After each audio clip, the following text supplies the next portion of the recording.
Welcome to Never Rewrite. I'm Isaac Askew. And I'm Jeffrey Sherman, and today we're joined by Nick Gerace to talk about a rewrite that went well. So, Nick, you're part of the System Initiatives crew. We've been interviewing pretty much everyone, uh, which is awesome. So, hmm you're the first Nick that we interviewed a few weeks ago. He mentioned that there was an engine rewrite and that it went well. And you're here to tell us about how awesome it was and how everything went perfectly. Yeah. Well, that's totally how it goes every time, right? Yes. Yeah. So I guess a little bit about myself. I'm Nick. I've been at System Initiative since December 2021. I'm the second engineer in the company, fifth person overall, and we've seen a lot throughout this process, and Mm-hmm. the company's been growing and scaling, and it's been great. But For people along the who way, didn't Mhm. watch all of the previous episodes, Sure. which can you tell the audience what System Initiatives does? Yeah, that'd be an important thing to do. We are uh, essentially a supercharger. I like to think of it as a power tool for people managing and deploying their infrastructure. So you can sort of envision System Initiative as a replacement to Terraform or Pulumi, but even something way more than that. It's specifically a platform that has digital twin functionality, high fidelity models, as well as a hypergraph of functions that run. So if you need to qualify a piece of your infrastructure, take in desired state from your model or take an actual state from the real world, all that kind of stuff in order to see everything uh, across your data center or cloud Mm. platform and be able to manage it and make it all behave in a way that's compliant and effective configuration. So that's sort of like an overall vision of System Initiative. It's on one hand the user interface, but it's on another hand this sort of core engine bit, which, funnily enough, we're going to talk about today, I think. Awesome.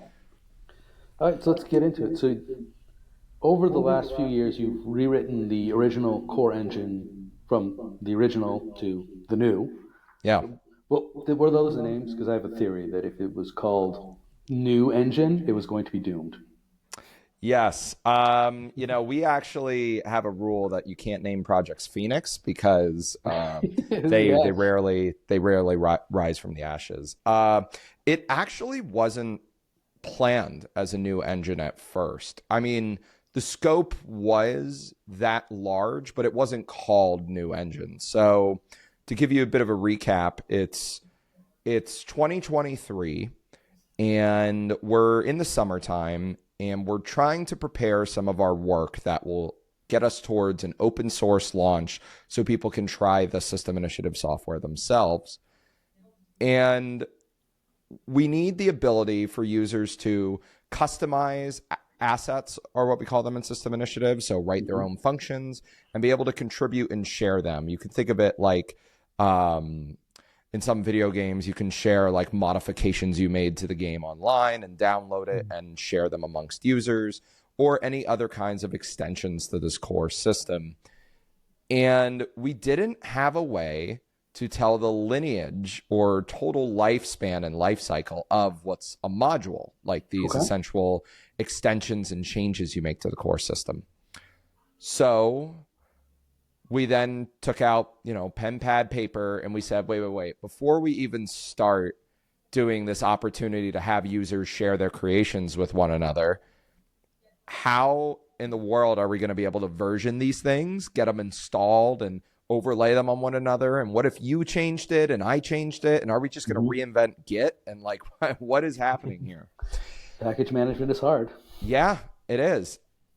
And what we ended up realizing is, amongst a host of many other issues we were having with the existing system, we we needed something that looked like a directed acyclic graph, and you could think of the modules as being their own directed acyclic graphs that went up to the index. And then what happens when you like perform the equivalent to a git rebase from one graph to one graph, and then the merge thing in the end is what's in the user's workspace. And that's really what kicked it off. I can dive into more, but that's sort of like a little teaser into how we got started. I think at this point it's like June or July 2023. And I guess I should give you the terminating point. March 2024, the Oh, old engine was so it was not meeting our expectations for performance because we dog food our own product, and if we're unsatisfied and can't use it, then we have to fix that before we continue to sell. And from March 2024, we actually, before the new engine was fully just feature flag it on, we hard switched over, and we're in a period of like in betweenness from March 2024 to May 2024. About, I think it was like May 15th we finished it. So it was about 6 months end to end. The specific starting and terminating points are a little fuzzy because it was emergent. And then in the end, is there really a point where it's all done, or is it like good enough, right? So yeah, that's like a overall timeline on what happened. cool. So to summarize, you started off with, hey, we're embracing the open source community, and we realize we need this package management functionality, and that you don't support it at all. And then as you build that package management functionality in, it becomes clear that the original engine isn't going to work or isn't working. Could you have upgraded, like were the performance fixes part of like things that came in through packages, or were they things that you could have done independently? Like if you had known that you were going to do a rewrite, instead of backing into it, could you have just done those performance rewrites or changes over a few months and not done the package management? So here's what's interesting is that the performance benefit was emergent. We didn't know how big that was going to be until later. I mean, we had inklings. So to give you more of like the technical bits in lieu of answering your question, or on the way to rather. Yeah, we love technical bits. We we So basically the directed acyclic graph is all in Rust. So all of that happens in memory. The traversals, the mutations, the modifications, the accessors, all of that happens in memory. And the old engine was a relational database, basically. It's still, the new engine actually runs on top of Postgres. There was a period in time where we were evaluating all kinds of stuff, including DynamoDB and single table design and all this crazy stuff. But essentially, when we went to the graph section of what we were doing, we said, okay, well, all of these complex procedural, not procedural, stored procedures and functions and queries, they would actually move to in memory. So this constant back and forth between a Rust modeled object to a database query to a Rust modeled object to a database query, and all these hops were sort of eliminated. And then we realized the performance benefits were on the table. And the performance was bad. I consider it bad. Maybe it it wasn't what we needed in summer 2023, but it is worth noting that we were really pushing the product harder and harder as 2023 went on. We were building more and more on top of it. We were taking it to its limits. So would we have had the foresight to say, should we take on the performance fixes and, the module stuff? Could we have fixed in a small way and done it independently? Perhaps. And actually, I want to say it was October, September, November 2023. My sort of, for lack of better words, co-designer of this new engine, Jacob, he actually went to try and perform some performance fixes and left me for a bit on the new engine project, and bought us a lot of time, basically put more, actually, this is kind of funny. The old engine moved more into the database and out of the Rust because of all the tables were in Postgres. Doing all the back and forth at the Rust layer was actually ineffective and slowing us down. So more of the store procedures worked in such a way like, so system initiative is a hypergraph of functions, right? So how a lot of things in system initiative works is hey, where do I get my data from? I'm a Kubernetes CRD and I need to fill in some data for this field. Okay, I need to get it from this Docker image object. And this Docker image object says, hey, I have this port 8080 and this ports array. Where did this get populated? Oh, it got populated from a function that ran on our security group and networking setup.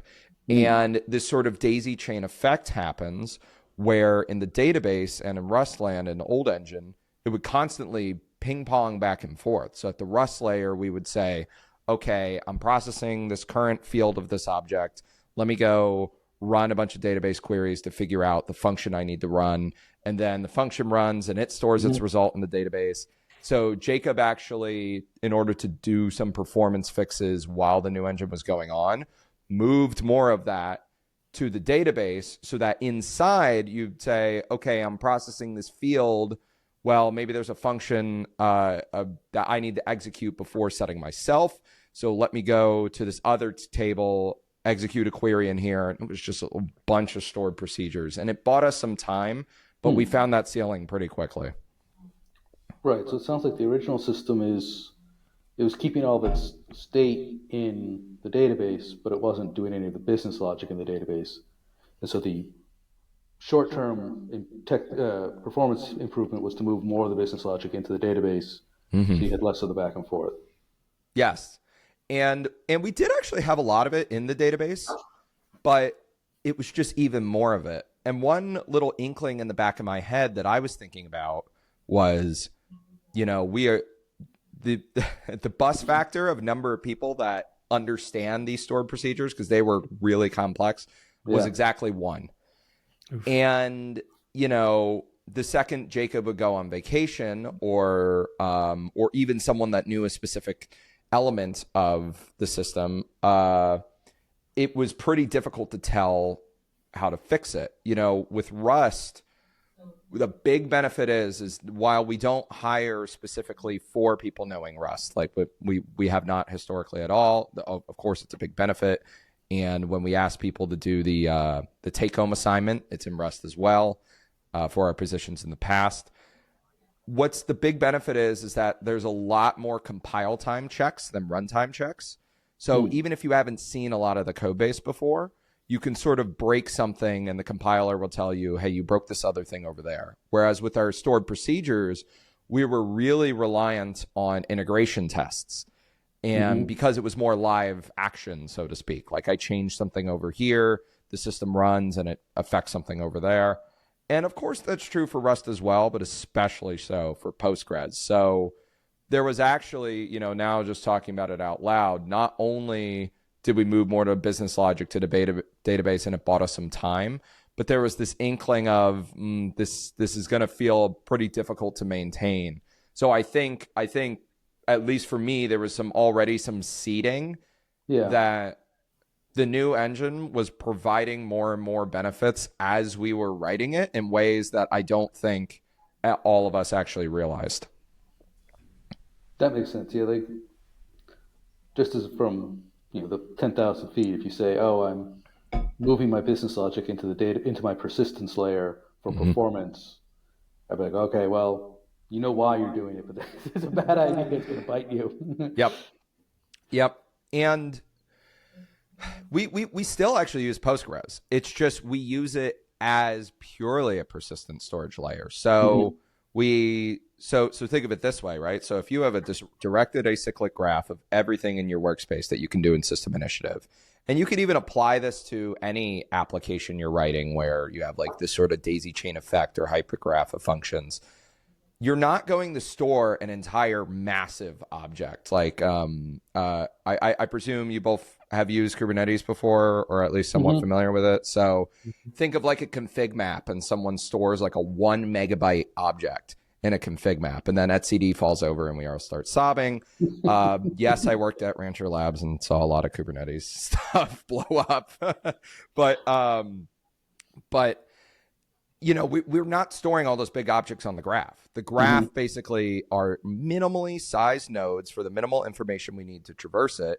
And then we pull out, we extrapolate that information. So for the given ID, basically, go fetch me in the content addressable store And it's content addressable because, if you have multiple objects that are the same thing, like Docker image nginx would be a contrived example. We don't need to store that 3,000 times. We'll store it once.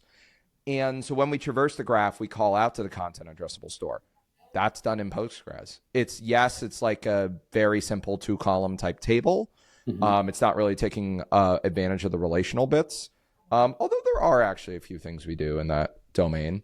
And then the snapshots themselves, we're calling them snapshots of your graph at a point in time. Those are also stored in Postgres. So we haven't ejected Postgres out of the mix. We just actually, ironically, as the performance fixes, as you were saying, move to the business layer, the persistence layer, that business logic, we actually pulled it all out for the new engine. Yeah. So it was the opposite direction while we were working on it the other way, which was kind of a funny thing to happen. Yeah, as you say, when you move your business logic into the database, it becomes unmaintainable. Yes. I've seen that many times. Well, not many times, but at least a few times where it's like, oh, we're just going to move this over there. Yep. Although I guess that's how Oracle worked. But that's a lot of 80s money and to be 90s. made there from Oracle. It's actually funny. In throughout this whole process, while there were times, and this is true for whether it's Oracle or Postgres or whatever, while there were times where we thought we might move to DynamoDB, single table design, all the kinds of things on the table. In fact, System Initiative, its oldest piece of infrastructure, probably even older than Postgres, is NATS, which we use to communicate between all the services. We use both its durable message queue layer called Jetstream, as well as its fan out style of communication. The core NATS is what we've been calling it for communication bits. And we were like, hey, can we actually persist some things in these NATS Jetstream store? They even have a key value store. We make use of some of that stuff, but there's something about these databases that are just so rock solid that we've just that with Postgres. So you had how much of the new engine was new? Because you mentioned you had the old engine, and the reason that you ended up backing into a full rewrite was, hey, it wasn't performant, and you were solving the add-on problem. I'm just wondering, did you end up having to do a full was it the same language? Were you able to reuse large chunks of it, or was it wholly new? And like when you had that straddle period, were they mostly the same? This is actually where things get pretty interesting. We had a specific goal to not touch two services in particular, and it was the front end experience, which is very core to System Initiative. And of course, we have to tweak certain bits because not everything translated one-to-one. But I was looking at a design doc here from July 11th, 2023, getting into this. And it says, TLDR, if we do this correctly, it should be invisible to the user. And what that means from a developer programming interface perspective is at the API server level, which we call SDF, which is from a show called Robotech that Adam likes. I forget what SDF stands for.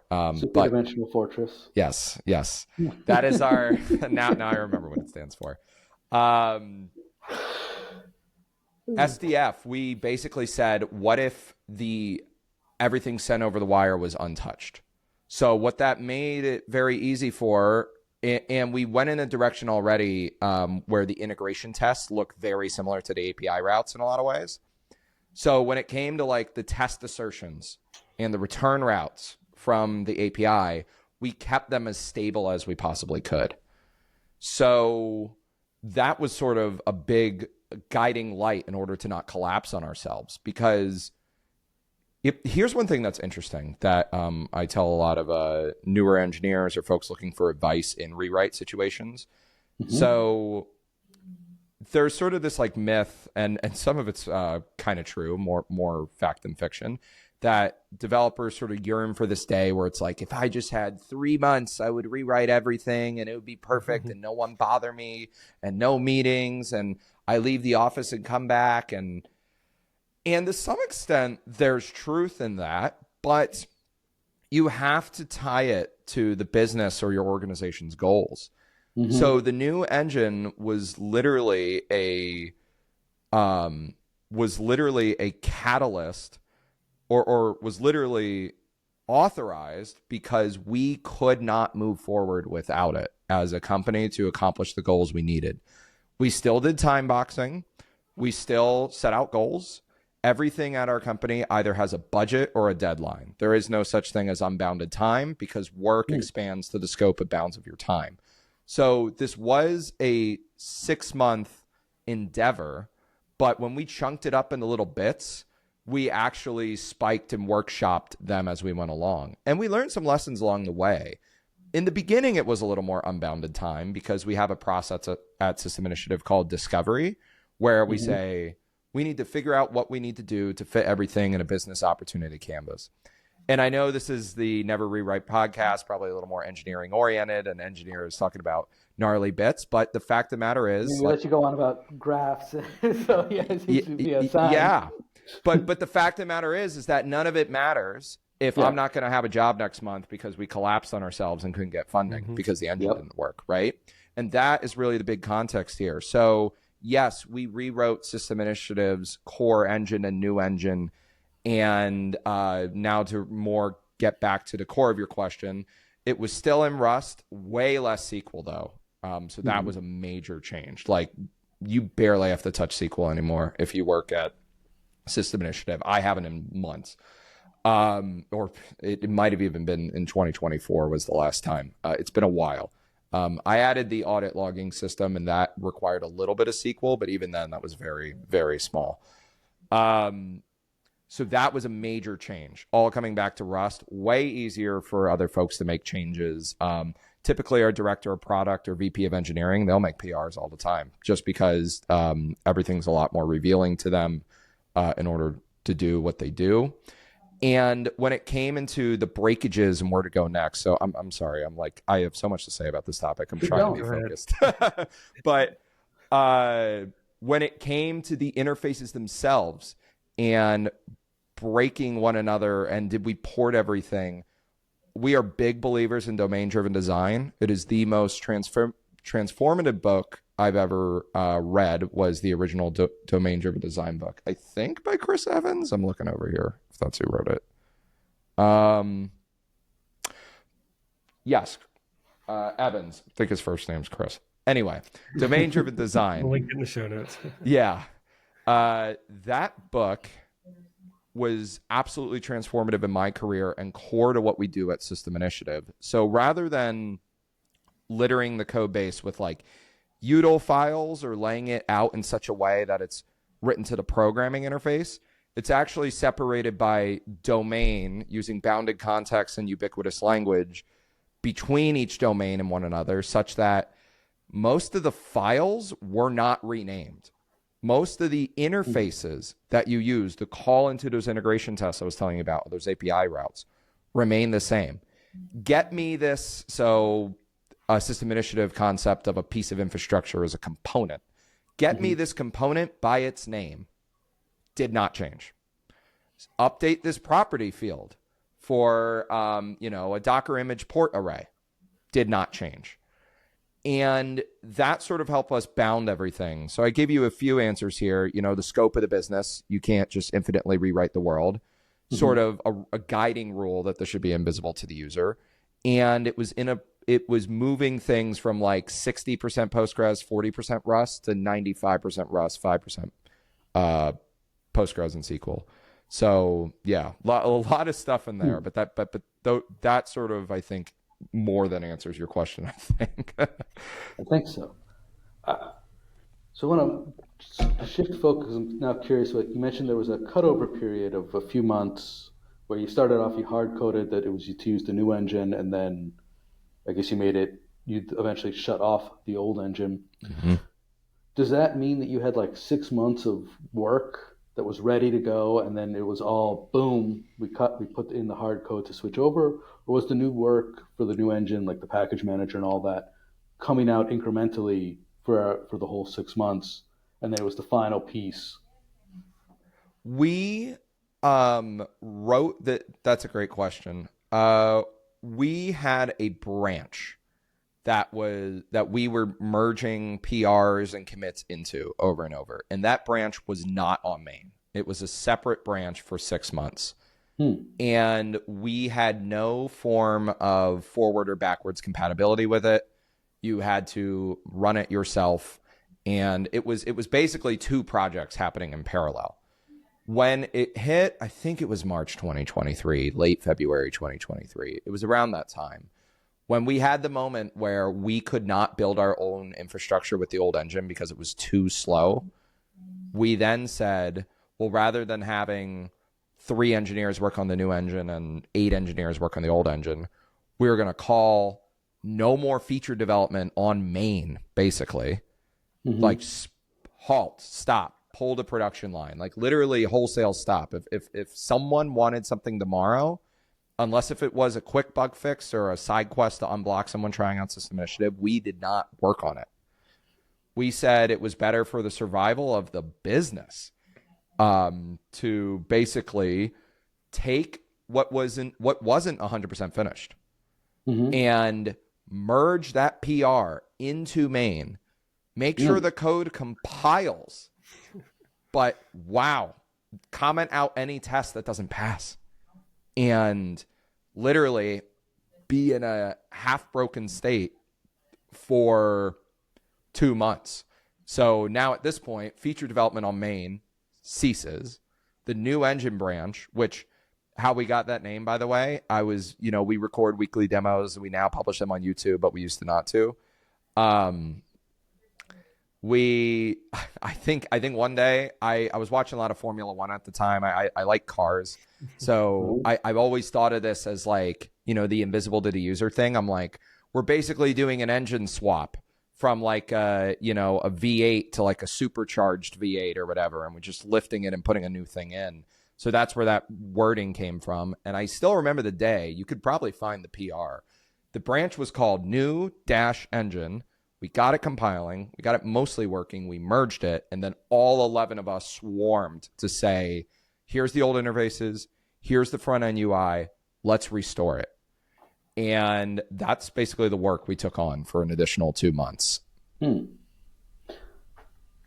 it's like, I'm just going back and summarizing in my head so I got it right. So you had you're doing the package management, and then you learn as you were going along, you discovered that you had this giant performance problem, and you decided to cut the cord and like, okay, it's just going to be a rewrite. We're going to move forward. And after about 6 months, you hit this forcing function of you can't use your own software anymore.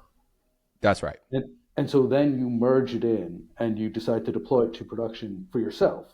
And it's not that it's a disaster because you know what you're getting into, but you do a freeze of feature development on the original product. You merge in your code, and then you spend 2 months using it to get it going, and then into production for everybody else. Yeah, that's precisely right. I'm happy that that came through. But the only little thing is I think we stopped deploys because there wasn't really a point in using a product that you could like half use.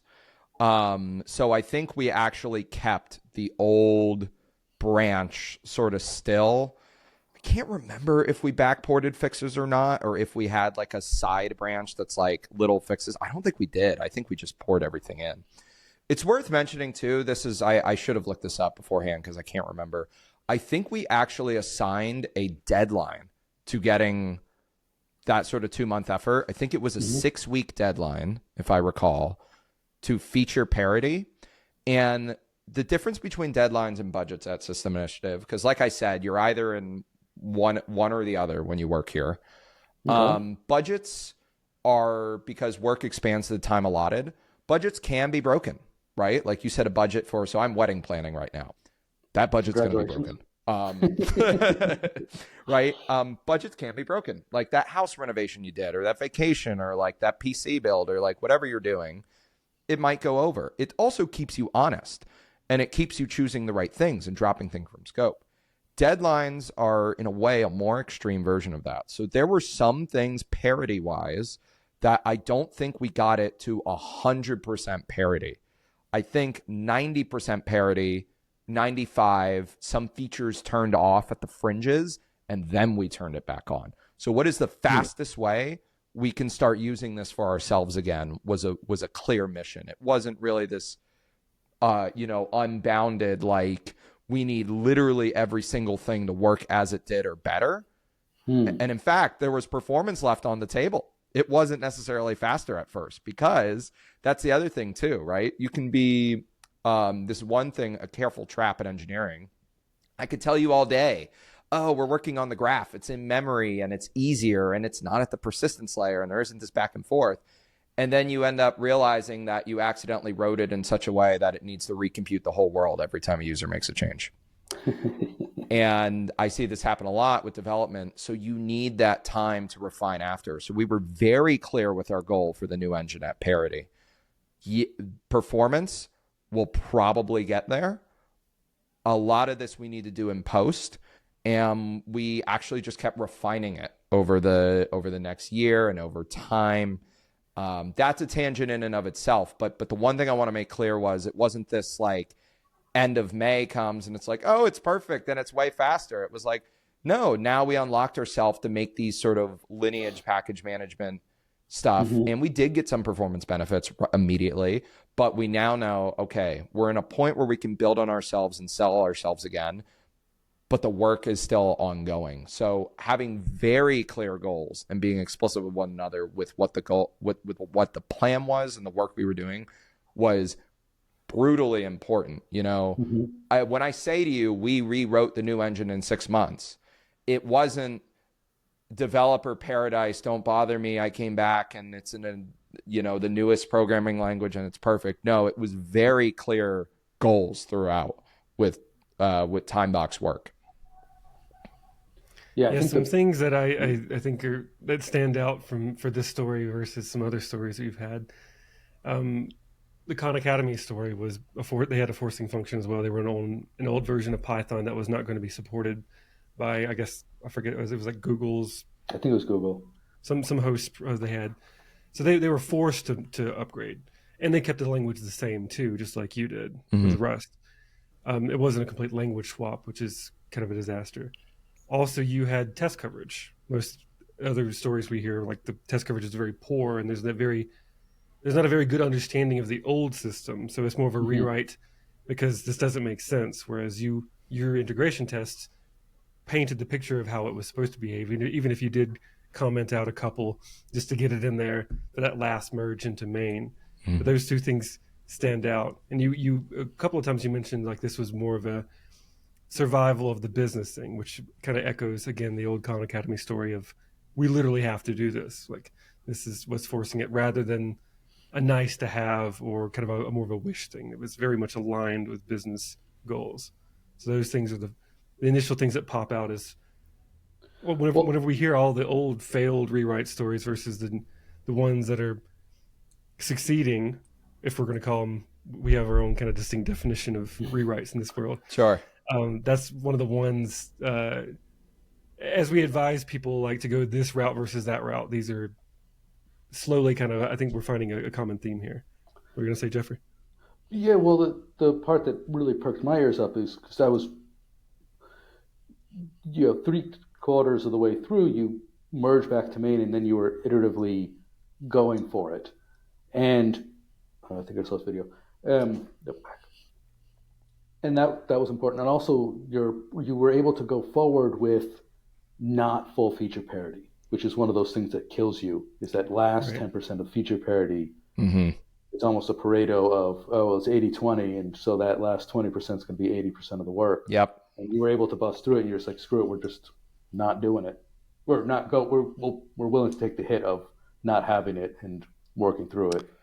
The best thing you can do as an engineer is that I recommend to a lot of folks that I meet for one-on-ones or like whatever.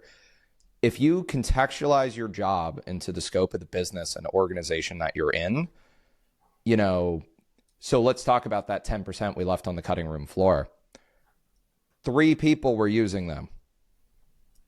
So am I gonna delay this deadline by like a week, or not delay a deadline? We don't do that. But what gets caught off the floor? A feature no one's using? Absolutely, and we'll bring it back. We'll bring it back for that user. We need to. But can we go through the core loop? You knew how many people were using which features. Like you had observability. I think is one of the. You had the test. You had the observability, or did you not? You were just kind of it's like, yeah, we think it's like 3 people. A mixture of both. I mean, we use post-hog and some other forms of telemetry, open telemetry. Like we can tell how many times a route has been hit. Post-hog, you can look at some of its user metrics. We weren't really using it as much at that time, but we did a bit. So we can sort of get equivalent to like a heat map, so to speak. But the other is we're very high touch with our early customers. So we're in Discord with them. We talk to them all the time. We're constantly iterating with them, and we'll just be quiet and watch them and see where they struggle and see what they like. We do a bunch of user testing. So I think it was a little column A, a little column B. I wouldn't call this purely data driven though. I don't want to oversell that, but yeah, there was a little bit of that we knew, but it was mostly the high touch element that let us know, okay, what are people actually using right now? Right. I guess that's a good point. When you're early days, there's not much difference between data and anecdotes. Yep. You have to be careful though. There's iconoclastic design, which is famous engineer goes to a lab and builds the software they've always wanted to build. And they come up out of the ground after 3 years and they show up and it's super opinionated and perfect. And then there's super product driven. We user test frequently. We rebuild it. And if they don't like it, I don't even care if that's what I believed in my whole life. Yeah, there's a little bit of that iconoclasm and sort of like that. I need that core design or art to stick, but I'm going to rewrite it all not this podcast version or rewrite, but like I'm going to like rewrite the little fiddly bits to make the user experience journey better. And the point I was making with this is that that quicker feedback loop, that high touch loop to iterate on the product through user testing, that really informed a lot of what we did. And the problem with the iconoclastic design is unless you are building for yourself, you have a habit of getting high off your own supply with the anecdotes. So anecdotes are really important in early stage, but for sure, separating which ones are your own from which one are your users and finding that happy medium, I think makes for a great product experience. That is awesome. Totally agree. Oh wow. Should we leave it here? Because we've been going long. Yeah, I'm sorry. That's my fault. I just love this topic. No, I don't need to apologize because this was a great story. And it's really helping me. Like we're in the process currently of writing a book on all this because we've got so many different guests and different just different perspectives of what fails and what succeeds and what we're the book is so far the title is like the rewrite trap, and this here's the easy things you can fall into that will make you fail, and then here's the perfect alignment of things that might help you succeed. And we see like again like we're teasing out some common themes for these cases where there's some successes, and they are very rare. We see a lot more failures than successes. I think we've got 2 successes, and even then again like we're trying to tease out what we're considering a rewrite. But this one's closer to the rewrite because it has like 2 systems working in parallel. There was a feature freeze on the old one, which generally speaking, that doesn't happen. Things. So we have a whole list going. So either way, this has added a ton of color, and this has been one of the more entertaining stories, I think, that we kind of need as far as like our noodling on what works and what doesn't. Yeah, stories I think are such an effective way. Brian Cantrell from Joyent and Oxide Computer uses the word like oral tradition in software. Like I think more campfire type storytelling I think is effective because it is an emotional experience. And if you notice, I tie a lot of it back to the business and like my job and why are we here. because that's, I think, what really informs the journey and prevents like this sort of like dream world type, I'm just going to rewrite it so it's easier to use. And yeah, we did that along the way. Of course it became easier to use and write. And of course, like that little engineer in the back of my brain with unbounded time, like had some great moments to do that stuff, but it wasn't the guiding principle. And the one last thing I'll say, because I know this has gone a little long, is my very first job was at NetApp, and that code base for Waffle, the Write Anywhere file layout system, they sell storage, if you're unfamiliar with them, storage devices, and a bunch of other cloud storage software. They're a great company.